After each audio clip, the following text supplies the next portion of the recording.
नमस्कार दोस्तों, आपका हमारे चैनल में स्वागत है। दिग्गज एलजेपी नेता रामविलास पासवान के निधन के बाद राज्यसभा की एक सीट खाली है और इस पर उपचुनाव होना है। यह बीजेपी और जेडीयू के रिश्तों को और ज़्यादा मजबूत करने का एक सुनहरा मौका हो सकता है। चुनाव के दौरान चिराग पासवान लगातार जेडीयू और सीएम नीतीश कुमार पर हमलावर रहे, लेकिन बीजेपी ने अपनी तरफ से उन्हें कोई जवाब नहीं दिया था। हालांकि चिराग की मां रीना पासवान का नाम उपचुनाव की उम्मीदवारी के लिए सामने आ रहा है, लेकिन जब तक बीजेपी इस बात पर राजी नहीं होती, उन्हें मैदान में उतारा नहीं जा सकता है। ये भी संभव है कि बीजेपी राज्यसभा की इस सीट के लिए अपना ही कोई उम्मीदवार उतार दे। 243 सदस्यों वाली विधानसभा में राज्यसभा के लिए 122 विधायकों का समर्थन चाहिए होगा। एनडीए के पास 125 विधायक हैं, वहीं एलजेपी ने केवल एक ही सीट जीती थी। चुनाव आयोग ने कहा है कि इस सीट के लिए उपचुनाव 14 दिसंबर को करवाए जाएंगे।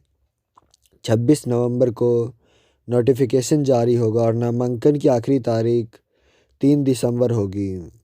एलजेपी के सत्रों ने इंडियन एक्सप्रेस को बताया कि जब तक बीजेपी हाँ नहीं करती है, वह अपना कैंडिडेट नहीं उतारा जा सकता। उन्होंने कहा कि बहुत मुश्किल है कि जेडीयू एलजेपी के उम्मीदवार का समर्थन करेगी, इसलिए मुश्किल है कि चिराग अपना कोई उम्मीदवार उतारे। एक दूसरे शख्स ने कहा कि चुनाव के दौरान एलजेपी ने जेडीयू पर जितना प्रहार किया है, इससे स्पष्ट है कि वह पार्टी का समर्थन नहीं करेगी। बीजेपी के पास एलजेपी से बनी दूरी को कम करने का मौका है, लेकिन वह जेडीयू से दूरी बनाने वाला कोई कदम भी नहीं उठाएगी।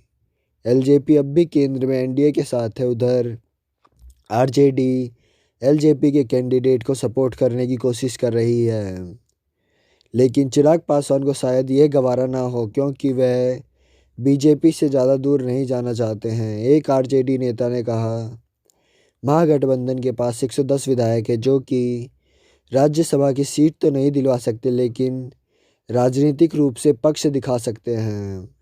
बीजेपी की तरफ से कुछ नाम सामने आ रहे हैं, जिसमें शहनवाज हुसैन, सुशील मोदी, ऋतुराज सिन्हा का नाम है। हालांकि पार्टी ने अभी कुछ कहा नहीं है। देखना होगा कि बिहार से राज्यसभा में किस पार्टी का उम्मीदवार पहुंचता है।